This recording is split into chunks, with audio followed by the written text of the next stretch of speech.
Welcome to our new video. കുട്ടികളെ, നമ്മൾ ഇന്ന് പഠിക്കാൻ പോകുന്നത് 9ാം ക്ലാസ്സിലെ ജോഗ്രഫി പാർട്ടിലെ 3rd ചാപ്റ്ററാണ്. വളരെ ഇൻട്രസ്റ്റിംഗ് ആയിട്ടുള്ളൊരു ചാപ്റ്ററാണ് നമ്മൾ ഇന്ന് ഡിസ്കസ് ചെയ്യുന്നത്, national income. Okay, let's move to the topic.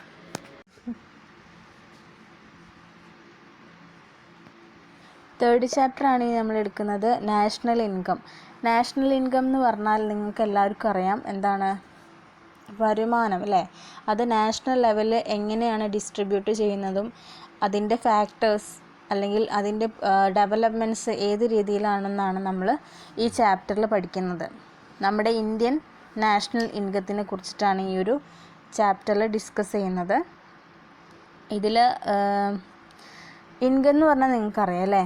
നമുക്ക് വരുമാനം. അപ്പം ഒരു വീടായാലും അല്ലെങ്കിൽ ഒരു രാജ്യമായാലും അല്ലെങ്കിൽ ഒരു സംസ്ഥാനമായാലും അവർക്ക് ഓരോ രീതിയിലുള്ള ഇൻകം ഉണ്ടാവും. പല രീതിയിലുമാണ് ഇൻകം നമ്മുടെ ലൈഫിൽ വന്നു ചേരുന്നത്. ഇപ്പോൾ കുടുംബമാണെങ്കിൽ ജോലി വഴി നമുക്ക് ഇൻകം ലഭിക്കുന്നു.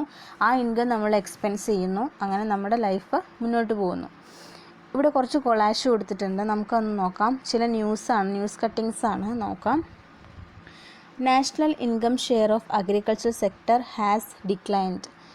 ദേശീയ വരുമാനത്തിനെ കുറിച്ചിട്ടാണ് ഈ ന്യൂസ് കട്ടിങ്സ് വരുന്നത്. ഇതിൽ ഫസ്റ്റ് ന്യൂസ് എന്ന് പറയുന്നത് share of agriculture sector has declined, അതായത് കാർഷിക മേഖലയുടെ സംഭാവന അല്ലെങ്കിൽ ഷെയർ അതെന്ന് പറഞ്ഞത് ഡിക്ലൈൻഡ് എന്ന് പറഞ്ഞാൽ കുറയുക. ഓക്കെ, അപ്പം ഈ കാർഷിക മേഖലയും നാഷണൽ ഇൻകവും തമ്മിലുള്ള റിലേഷനാണ് ഫസ്റ്റ് ന്യൂസിൽ പറഞ്ഞിട്ടുള്ളത്.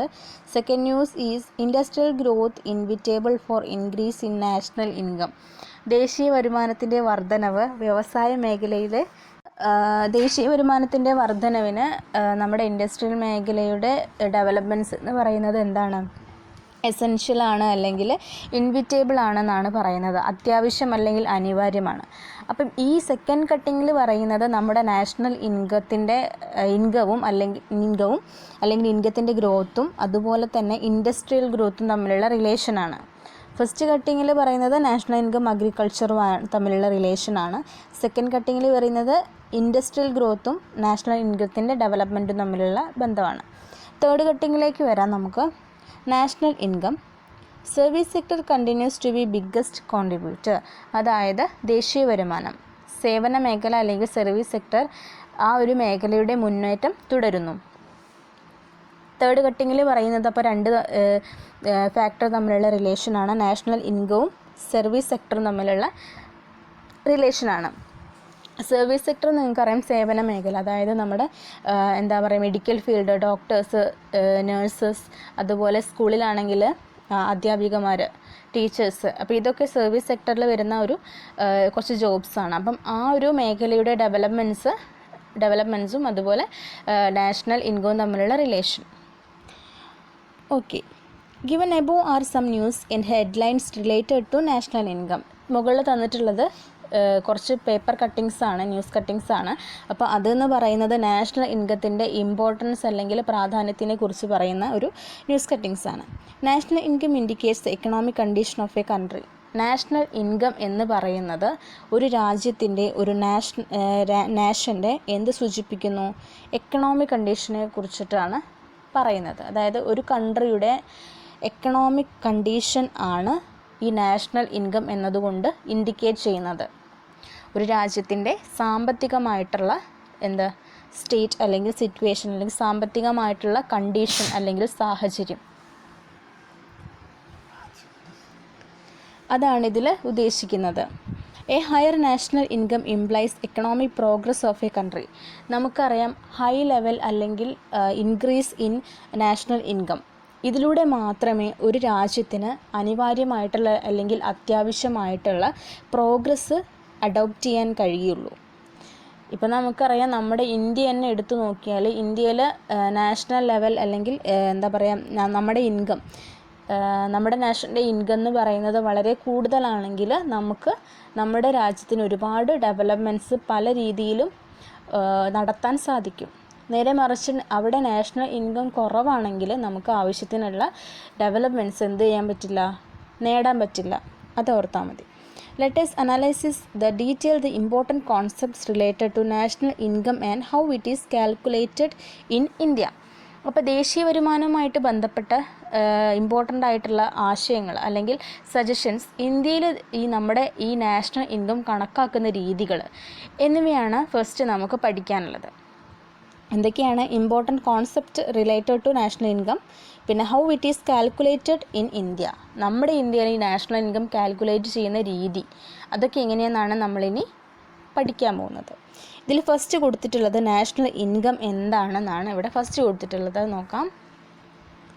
In the previous classes we have learned about the income of individuals and families as well as the source of their income. അതായത് നമ്മൾ മുന്നത്തെ ക്ലാസ്സിലൊക്കെ പഠിച്ചിട്ടുണ്ട്, ഒരു വ്യക്തിക്കോ അല്ലെങ്കിൽ ഒരു കുടുംബത്തിനോ അവർക്ക് ആവശ്യമായിട്ടുള്ള ഇൻകം എന്ന് പറയുന്നത് എന്താണ്? അവരുടെ വീടിൻ്റെയോ അല്ലെങ്കിൽ മൊത്തത്തിൽ അവരുടെ എന്തായിരിക്കും, വരുമാനമായിരിക്കും ഉദ്ദേശിച്ചത്, സോഴ്സ് ഓഫ് ദെയർ ഇൻകം എന്ന് പറയുന്നത്. കൂടാതെ മുന്നേ ക്ലാസ്സിൽ നമ്മൾ പഠിച്ചിട്ടുണ്ട് ഓരോ ഇൻഡിവിജ്വൽസിൻ്റെയും ഫാമിലീസിൻ്റെയൊക്കെ ഇൻകം എങ്ങനെയാണ് ഇൻകം നേടാൻ കഴിയുന്നതെന്നും അല്ലെങ്കിൽ സോഴ്സസ് ഓഫ് ഇൻകം ഏത് രീതിയിലാണെന്നൊക്കെ നമ്മൾ മുന്നത്തെ ക്ലാസ്സിൽ പഠിച്ചിട്ടുണ്ട്. അപ്പോൾ സോഴ്സ് ഓഫ് ഇൻകം എന്ന് പറയുന്നത് പല രീതിയിലുണ്ട്.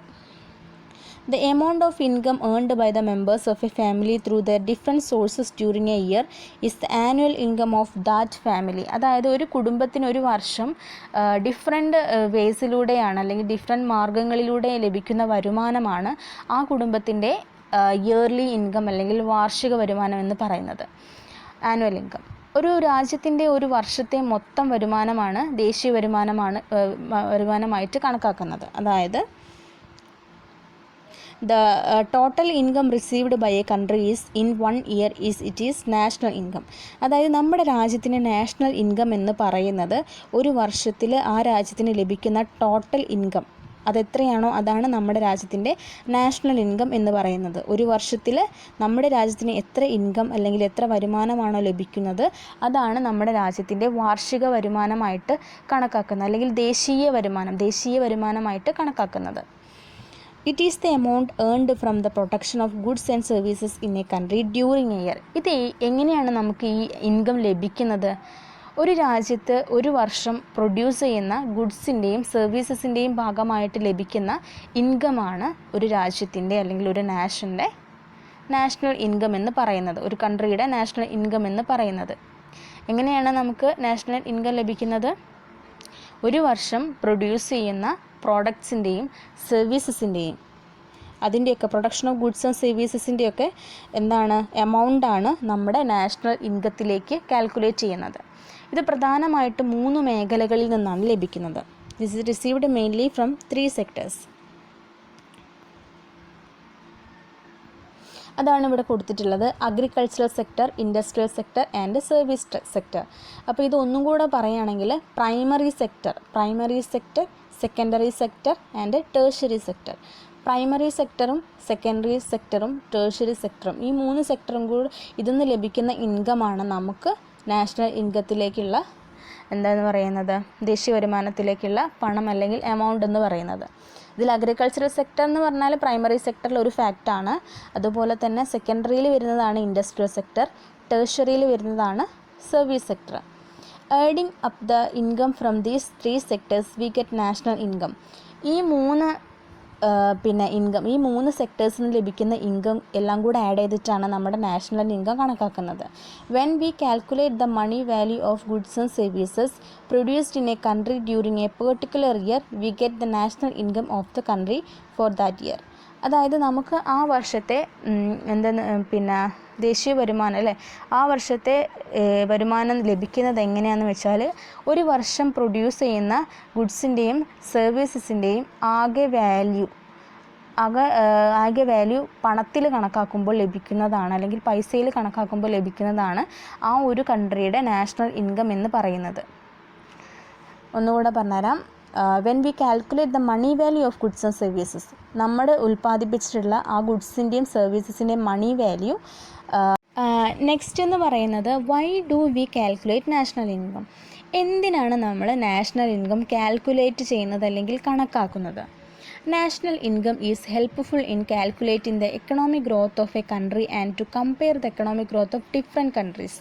അതായത് നമ്മളിപ്പം പിന്നെ എന്താണ് നമ്മുടെ കൺട്രീൻ്റെ ഒരു നിലവാരം ഉണ്ടെന്ന് വിചാരിക്കാം. എപ്പോഴും നമ്മുടെ രാജ്യത്തിന് ഇപ്പം ഒരു എമൗണ്ടാണ് നാഷണൽ ഇൻകം, എല്ലാ വർഷവും ഒരു എമൗണ്ട് തന്നെയാണ് വരുന്നതെന്ന് വെച്ചാൽ നമ്മൾ പിന്നെ ഒബ്വിയസ്ലി എന്താണ് ഡെവലപ്മെൻറ്റ്സ് പ്രത്യേകിച്ച് കൈവരിക്കുന്നില്ല.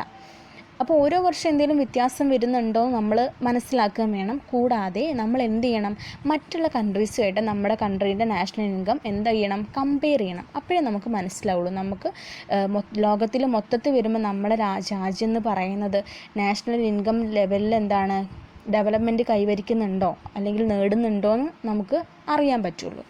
അപ്പോൾ ഈ നാഷണൽ ഇൻകം എന്ന് പറയുന്നത് എന്തിന് ഹെൽപ്ഫുള്ളാണ്? Calculate the economic growth of a country. നമ്മുടെ രാജ്യത്തിൻ്റെ സാമ്പത്തികമായിട്ടുള്ള വളർച്ച കണക്കാക്കാൻ വേണ്ടിയിട്ട് ഈ നാഷണൽ ഇൻകം എന്ത് ചെയ്യുന്നു, ഹെൽപ്പ് ചെയ്യുന്നു നമ്മളെ. കൂടാതെ എന്താണ് economic growth of different countries, നമ്മൾ മറ്റുള്ള കൺട്രീസുമായിട്ട് താരതമ്യം ചെയ്യുമ്പോൾ അത് കൂടുതൽ നമുക്ക് മനസ്സിലാക്കാൻ പറ്റും. ഇപ്പോൾ ഇവിടെ കൊടുത്തിട്ടുണ്ട് കുറച്ച് നാഷണൽ ഇൻകം, അതായത് കുറച്ച് കൺട്രീസ് കൊടുത്തിട്ടുണ്ട്. USA, China, Japan, Germany, UK, France, India, Italy, Brazil, ഇങ്ങനെ കുറച്ച് രാജ്യങ്ങൾ കൊടുത്തിട്ടുണ്ട്. അവരുടെ നാഷണൽ ഇൻകം ഇൻ ബില്യൺ ഡോളേഴ്സാണ്, അതായത് ഡോളേഴ്സ് ലെവലിലാണ് കൊടുത്തിട്ടുള്ളത്. അത് 2010 കൊടുത്തിട്ടുണ്ട്. 2013 മൊത്തം നാഷണൽ ഇൻകം എത്രയാണെന്ന് കൊടുത്തിട്ടുണ്ട്. 2014 മൊത്തം നാഷണൽ ഇൻകം എത്രയാണെന്ന് കൊടുത്തിട്ടുണ്ട് ഈ പട്ടികയിൽ. ഇത് IMF വേൾഡ് എക്കണോമിക് ഔട്ട്ലുക്ക്, അതായത് ഇന്ത്യൻ മോണിറ്ററി ഫണ്ടിൻ്റെ പിന്നെ സഹായത്തോടെയുള്ള ഒരു സോഴ്സാണ്, അതിൽ നിന്ന് എടുത്തിട്ടുള്ള ഒരു സോഴ്സാണ് കേട്ടോ അത്. ഓക്കെ, നമുക്ക് നോക്കാം. അതിൽ ഫസ്റ്റ് പറഞ്ഞിട്ടുള്ളത് USA ആണ്. USA ആണ് ഏറ്റവും ഹയസ്റ്റ് ആയിട്ട് നാഷണൽ ഇൻകം അഡോപ്റ്റ് ചെയ്തിട്ടുള്ള കൈവരിച്ചിട്ടുള്ള ഒരു രാജ്യം എന്ന് പറയുന്നത്.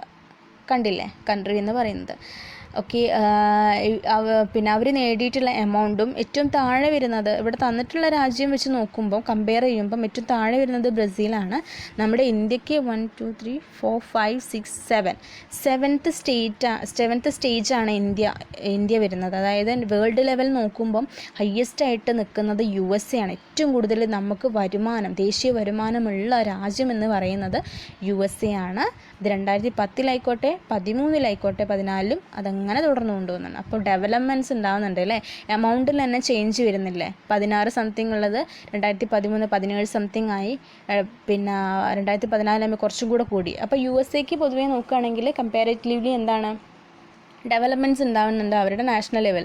അപ്പോൾ അത് വെച്ച് നോക്കുമ്പോൾ എന്താ വെച്ചാൽ അവരുടെ ആ രാജ്യം എന്ന് പറഞ്ഞാൽ എല്ലാ വർഷവും എന്താണ് ആവശ്യത്തിലുള്ള വികസനം എല്ലാ മേഖലയിലും ഉണ്ടാക്കുന്നുണ്ട്.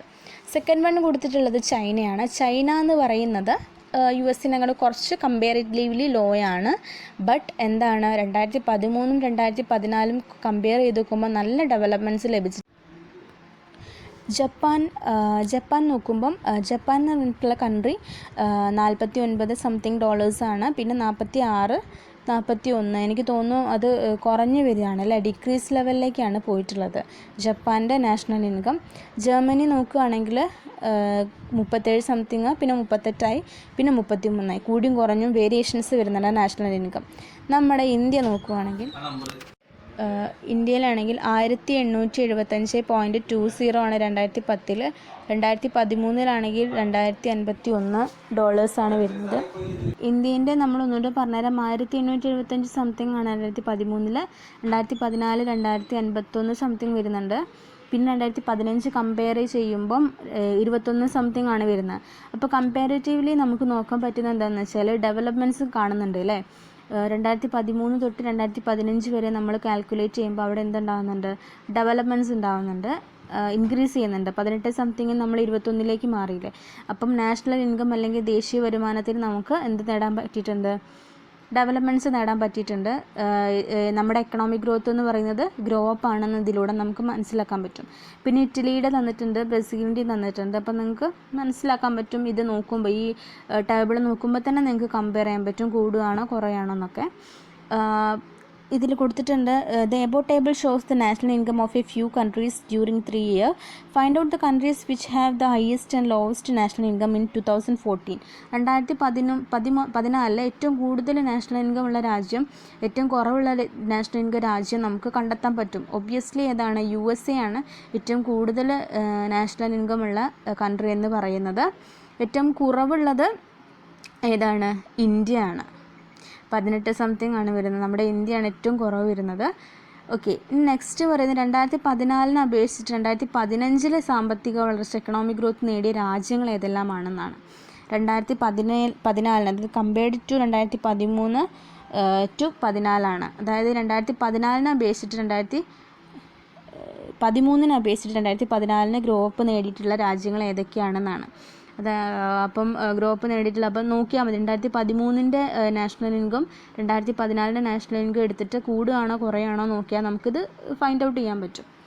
Next, compared to 2013 which countries have failed in achieving economic growth in 2014. അതായത് 2014 അപേക്ഷിച്ച് 2013 അപേക്ഷിച്ചിട്ട് 2014 സാമ്പത്തിക വളർച്ച എക്കണോമിക് ഗ്രോത്തിൽ കുറവുണ്ടായ രാജ്യങ്ങൾ ഏതൊക്കെയാണെന്നാണ്. 2014 കമ്പയർ ചെയ്യുക. ഓക്കെ, 2014 2015 കമ്പയർ ചെയ്യുമ്പം കുറഞ്ഞിട്ടുള്ളത് ഏതൊക്കെയാണെന്നാണ്. ഓക്കെ, നമുക്ക് ഫൈൻഡ് ഔട്ട് ചെയ്യാൻ പറ്റും. ഒന്ന് ജർമ്മനിയാണ്. ദെൻ പിന്നെ വരുന്നത് ഏതാണ്? UK ഉണ്ട്. UK കുറഞ്ഞിട്ടുണ്ട്. അതുപോലെ ഫ്രാൻസ് കുറഞ്ഞിട്ടുണ്ട്. നമ്മുടെ ഇന്ത്യ കൂടിയിട്ടുണ്ട്. പിന്നെ ഇറ്റലി കുറഞ്ഞിട്ടുണ്ട്. ബ്രസീലും കുറഞ്ഞിട്ടുണ്ട്. അപ്പം ഇവരൊക്കെ എന്താ നാഷണൽ ഇൻകം കുറഞ്ഞിട്ടുണ്ട് അല്ലേ, കമ്പയർ ചെയ്ത് നോക്കുമ്പം. അപ്പോൾ ഇതിൽ നിന്നും എന്താണ്? From this table it is clear that compared to 2013 India has achieved better economic growth in 2014. അപ്പോൾ ഇതിന് നമുക്ക് മനസ്സിലാക്കാൻ പറ്റുന്നത് 2013 അപേക്ഷിച്ചിട്ട് 2014 2015 നമ്മുടെ ഇന്ത്യക്ക് എക്കണോമിക് ഗ്രോത്ത് നേടാൻ കഴിഞ്ഞു എന്ന് നമുക്ക് ഈ ടേബിളിലൂടെ മനസ്സിലാക്കാൻ പറ്റും. അപ്പോൾ അത് വളരെ ഒരു ഹാപ്പിനെസ് ആയിട്ടുള്ള കാര്യമാണ്. Because we live in our country in India and നമ്മുടെ നാഷണൽ ഇൻകം എന്ന് പറയുന്നത് എന്താണ്? നമ്മുടെ ഡെവലപ്മെൻറ്റ്സിനും കൂടെ വേണ്ടിയിട്ട് ഉള്ള ഒരു സോഴ്സാണ്. അതുകൊണ്ട് തന്നെ നമ്മുടെ രാജ്യം എപ്പോഴും ഡെവലപ്മെൻറ്റ്സിൻ്റെ പാതയിൽ തന്നെ നീങ്ങാൻ നമ്മളെപ്പോഴും എന്ത് ചെയ്യണം? നമ്മളെ കൊണ്ടാവുന്ന വിധത്തിൽ നമ്മൾ എന്ത് ചെയ്യണം? ഹെൽപ്പ് ചെയ്യണം നമ്മുടെ കൺട്രീനെ. അത് ഏത് സെക്ടറിലായിക്കോട്ടെ, അഗ്രികൾച്ചറൽ സെക്ടർ ആയിക്കോട്ടെ, ഇൻഡസ്ട്രിയൽ ആയിക്കോട്ടെ, സർവീസ് സെക്ടർ ആയിക്കോട്ടെ, ഒന്നും ഒരു താഴ്ചയിലേക്ക് എത്താതെ എപ്പോഴും മെച്ചത്തോടെ മുന്നോട്ട് പോവുക എന്നത് അത്യാവശ്യമാണ്. അപ്പോൾ ഇതോടെ ഈ ഒരു പോർഷൻ ക്ലിയർ ആയിട്ടുണ്ടെന്ന് വിചാരിക്കുന്നു. നിങ്ങൾക്ക് എന്തെങ്കിലും ഡൗട്ട് ഉണ്ടെങ്കിൽ എന്നോട്